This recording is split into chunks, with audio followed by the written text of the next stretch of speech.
Good morning, guys. Welcome to Fishful Thinker. I'm Chad LaChance, and I appreciate you joining us. Today, you've caught us in another beautiful spot here in Colorado. We are on the Eagle River. We're on the Eagle River State Wildlife Area. We're a little bit west of Vail, maybe 10 miles west of Vail, Colorado right now, right off the side of I-70. This is a spot that if you've ever driven east-west across Colorado, you've driven right by here. Well, it's public water, state wildlife area. Like I said, we're going to get after some trout. We're expecting browns, possibly some rainbows. We're here in mid-June, and as you can see, the water's very high, slightly off color, so we don't really know what to expect out of the day. I've never fished this section of the river before, but I'm looking forward to it. So it should be a lot of fun. We're going to start with spinning tackle. We may or may not pick up fly tackle depending on what happens with the color of the water. So stay tuned, get comfortable. This is going to be fun. Fishful Thinker Television is brought to you by Sportsman's Warehouse, America's premier outfitter. Peterson Toyota, Fort Collins, Colorado. St. Croix Rods, best rods on earth. Berkeley, catch more fish. Abu Garcia, for life. And Colorado Parks and Wildlife. All right, popping this little jig along here. I know with the water running this high, got a good shot that the fish are going to be either real tight to the bottom or real tight to the banks, one or the other, and nowhere in between. So I got a little 1/8 ounce hair jig. It's got enough color to it. I think they'll notice it, and we'll see what happens here. Got a lot of water right here to work, though. Even with a spinning rod, there's a lot of water to work, and about 2/3 of it, with the current running like it is, you'd never be able to work a fly in because you can't get a drift in it.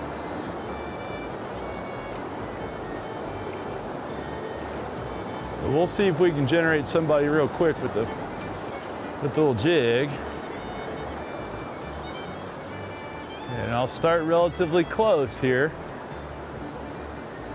And with this much current running, and we really feel like it's gonna position fish right up against the banks maybe, or right on the bottom. I don't think they're just gonna be spread out all over the river, guys. And so I'm trying to hit either a high pressure spot, but I'm using the current to deliver my bait down against this bank.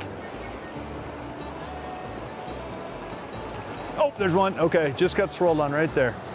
Okay, I just saw him. He's only about 10 feet behind you, bud. He's right up against the bank here. I bet I just need a littler bait.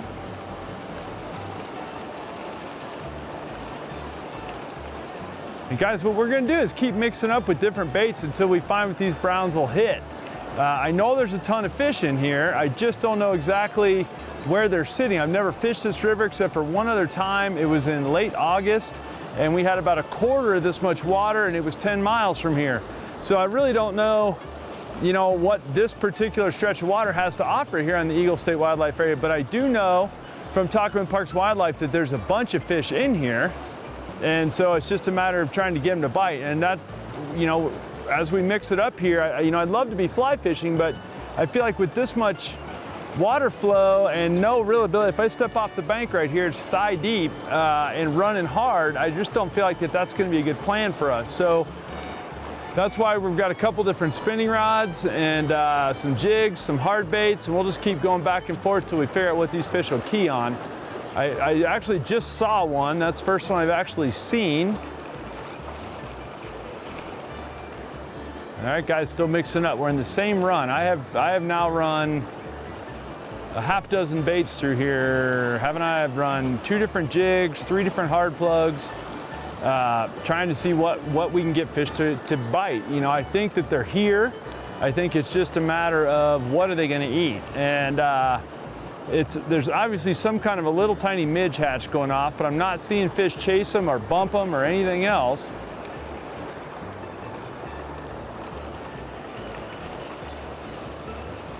As you can see, you look across here, we're at the Eagle River State Wildlife Area. If you look all the way across, there's private property signs over there. This whole state wildlife area, just like a lot of them here in Colorado, is leased. So it's not owned by Colorado Parks and Wildlife, it's leased from the landowner. The only access here is for fishing. You can't bring your dogs here, you can't come here and hike or anything else. The only thing you can legally do on this piece of property is fish. And that's a fantastic thing because it limits the amount of traffic here. The only people that are here doing the same thing you're doing. There's one right there. Oh, and he came off. That was the first good bite we've had. Okay, he was up on that shallow riffle on the inside. and he thumped it too. Well, the thing is, we know this one right here rolled up at that plug that one time. That's what's concerning me, is we've had 3 of them that have actually rolled, and only one has even touched it that I know of. Got him right there. There we go.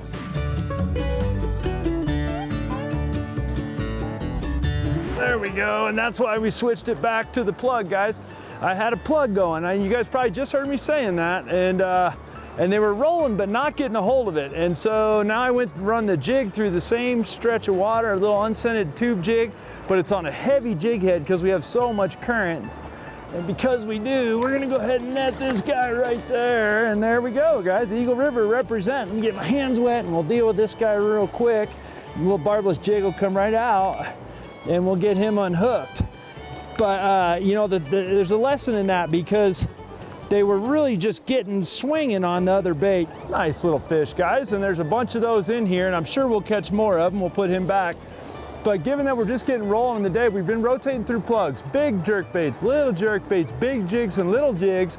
I had fish rolling at the big plugs, but not getting a hold of them. So I ran the jig through the same thing real fast and erratic through the exact same water, and that was the first throw, and it got bit. So they want the speed, they want the erraticness, they just don't necessarily want the size, and I'll keep working on that until we get the pattern details worked out.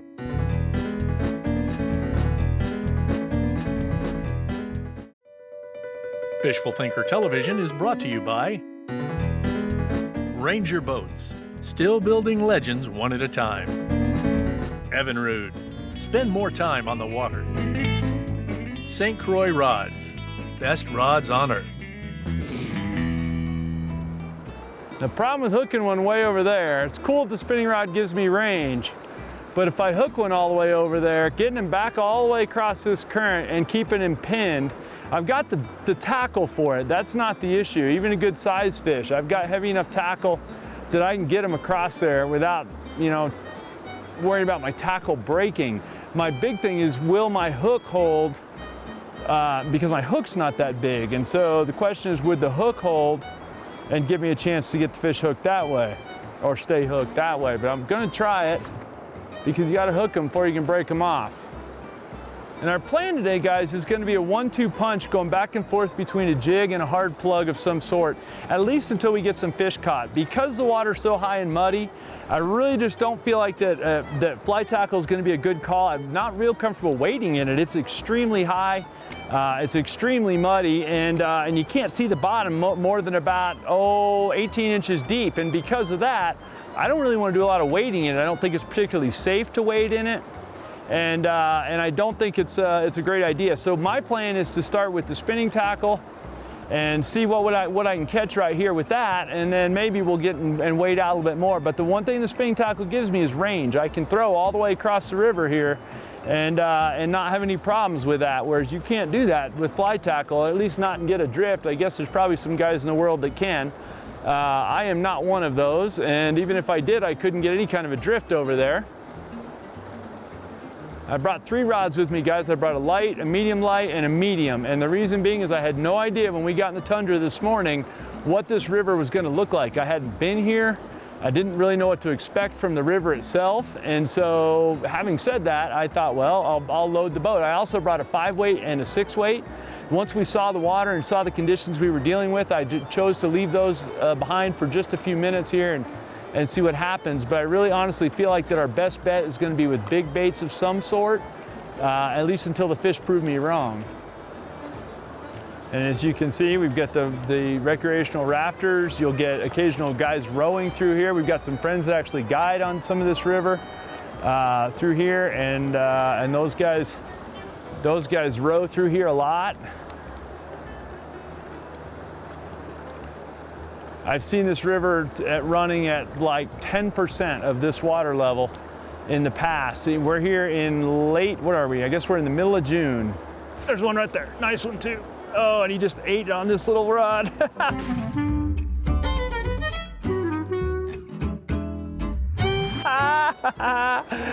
No, bud, now you got him in this edge, and there goes the rafters we were just talking about. Now I want to say one thing too, guys. That raft just came through right here, and that fish bit right behind it. And a lot of people are of the mindset that the rafts will spook fish, but I am not of that mindset at all, because it's been my experience that they will have no problem with the rafts, guys. So we'll put this little St. Croix Trout Series rod down and show you another one of these little beautiful Eagle River trout. Let me get him unhooked to little barbless hooks. It's an old little plug you may have seen on this show before, an HD trout.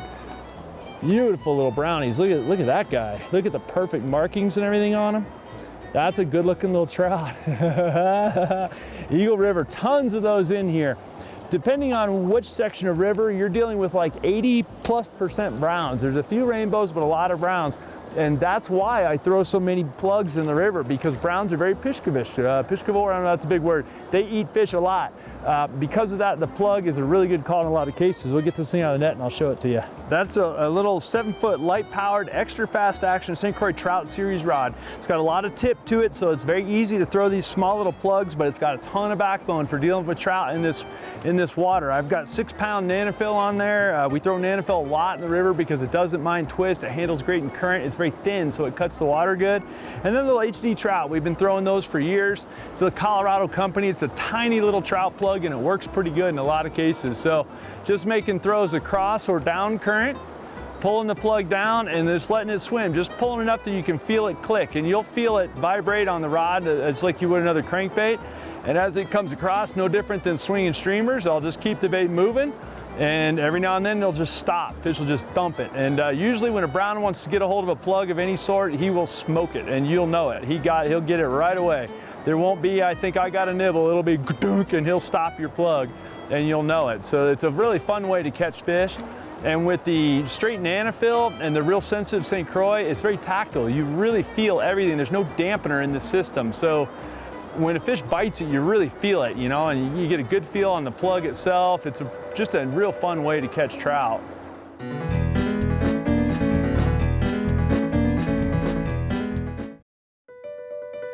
Fishful Thinker Television is brought to you by Lowrance. Find, navigate, dominate. Peterson Toyota, Fort Collins, Colorado. Colorado Parks and Wildlife. Anytime I'm working the plug, guys, I want to work it downstream, or below me, I should say. I don't want to work the plug downstream. There's one. Oh my gosh, dude, oh, he's still on it. Oh my gosh. Holy smoly. That looked like about an 18-incher or so, and he just came up here and smashed at that plug and did not get a hold of it. And what I'm doing is I use the current will swing it across to the bank, kind of like classic swinging of a streamer, and then I'll work it up the bank on the side that I'm on right here, just out of the current, right along that edge right there, and that's where we're able to get him to go. And that is a very common scenario, just like that, guys. That's exactly, you can't illustrate it any better than that. And this guy's hung right here in the current. Oh, bud, we are gonna have us a time today before it's over with. I have a feeling. Come here, fish. There we go. Little barbless hooks, and there's another one, guys. Now we are flat racking them up. Look how beautiful they are. Colorado's famous for these. You know, the funny thing too is we're in really good quality hunting country, some of the best in the entire state. And you know, if you're coming to Colorado, you get a hunting license, or excuse me, a fishing license with your big game license if you're an out-of-stater. And so this is a good opportunity to swing through here and catch some browns. There he is, got him, big one, big old fish. Got him on the big shallow cutter. Oh, buddy, I might have to go get that one, guys. He's on the big bait. Yeah, that's a nice one. Come here, fish. I think I can get down in the water right here. And you guys are gonna like this one. Come here, fish. And that, guys, is Eagle River representing. And that's a brand new bait, guys. You can't even buy that yet. And we'll let this fish, get him unhooked real quick. How'd I do, guys? That's a beautiful Eagle River brownie right there. There you go, buddy. Nice. And I'll give you an idea, this is a prototype plug, and it's all on the net, but that's a prototype. It's not even on the market yet. It's a big old shallow cutter, guys. It's a jerkbait made by Berkeley. It's made to only run a couple of feet under the surface, and it just paid the bills. Here they come. I'm gonna go all the way to the bank over there. There he is, got him. There, oh, and that's exactly what I was worried about, guys. When they're on that much water between you and them, it's hard. I don't know if that showed up on film or not, but he smacked that plug. And that's a big old, look how shiny that bait is, guys. It is extremely shiny. And that is important because look at the stain in the water right here. That shine that the sun's picking up on this plug is what gives those trout something to key on. And it's no different than any other predatory species. You know, they always talk about don't wear shiny stuff if you're diving or you're snorkeling. For the same reason, predatory species just attack shiny stuff. It's part of the triggers of what makes fish tick. And when it's bouncing around like that, breaking the surface occasionally, that's when the trout smash the crap out of it. When it sits there and you pop it and it jerks and gets shiny like that, that's when they get it. Huh, all right, I'm gonna rest up. I'm gonna go all the way over there. Oh, this one's gonna get bit. Got him, oh, got him. He's way over there though. Oh, buddy, here we go.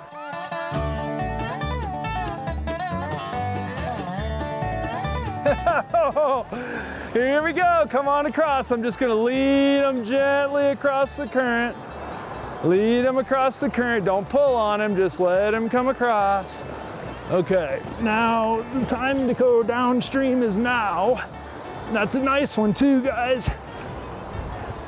Okay, where'd he go? He's right here in the main current. Come on, fish. Okay. Come on, fish. If he'll stay on here, I don't know that he'll stay on, guys, because that's a lot of current. Not in the tree. Not in the tree. Come on, fish. I knew we'd eventually find one.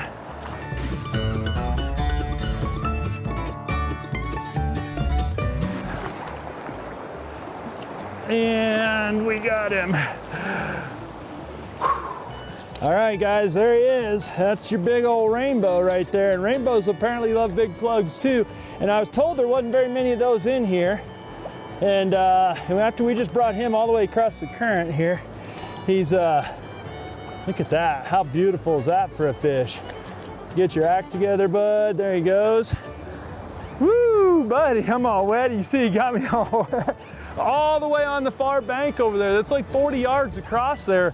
But that's why we're throwing the big tackle. Otherwise, you can't get those fish back across the river without killing them. It would take you 20 minutes to get that fish across here on even like an OX tippet. But on something like this, I can horse them across as long as the hooks will stay pinned. I don't hurt the fish. And as you saw, brought them to hand in just a couple of minutes. And that was a nice rainbow. So that's good action.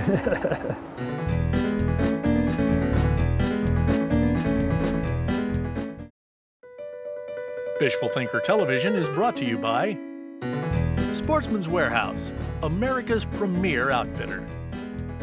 St. Croix Rods, best rods on earth. Ranger Boats, still building legends one at a time.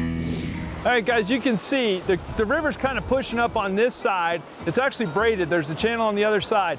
But if you look right there, there's some slow water up against that far bank.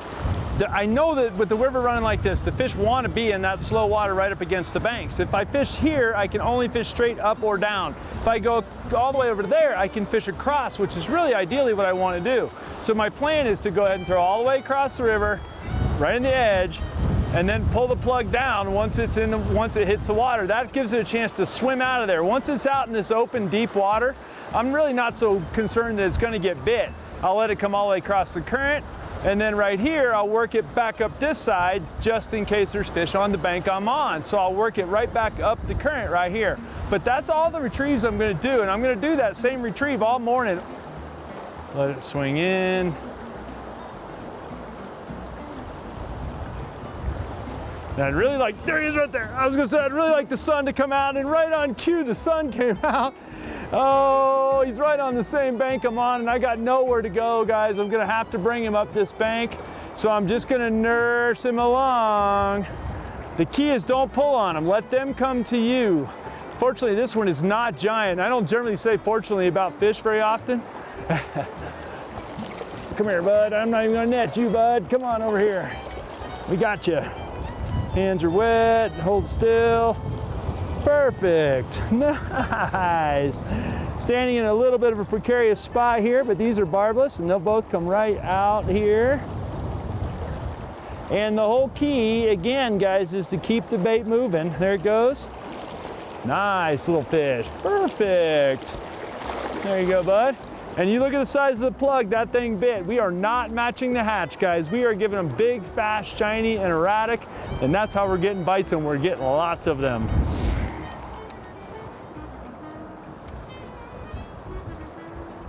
Got him, there we go. Just keep making those little downstream throws, guys, and this one's on the little tiny rod, so we're gonna come to him rather than try to pull him to me. I don't have the big rod out, guys, just trying to mix it up a little bit. And come here, fish. There we got us another beautiful Eagle River State Wildlife Area brownie, guys. And on that note, get him unhooked real quick. I'll show him to you. Beautiful fish. And he's unhooked right there, guys. And there's a beautiful trout. We'll put him back. And on that note, guys, we have had an absolutely great time here at the Eagle River State Wildlife Area, right on the side of I-70, fishing and only fishing. It's one of the cool things about the State Wildlife Area, tons of brown trout. If you want more information on this, go to Colorado Parks and Wildlife's website. Hopefully you'll join the conversation on our social media and see what we're up to at Fishful Thinker. Otherwise, tune in and we'll see you next week. Now for Berkeley's best catch. Oh, got him. He's way over there, though. Oh, buddy, here we go. There he is. That's your big old rainbow right there. And rainbows apparently love big plugs too. Berkeley, catch more fish. Fish. No. There he is. Oh my gosh, he just came out and bit it right here, right in my feet.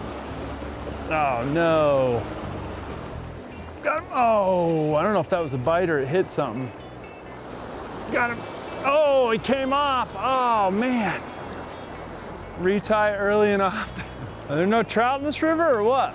All right, time out. Cut for a second. Okay, cut for a quick second.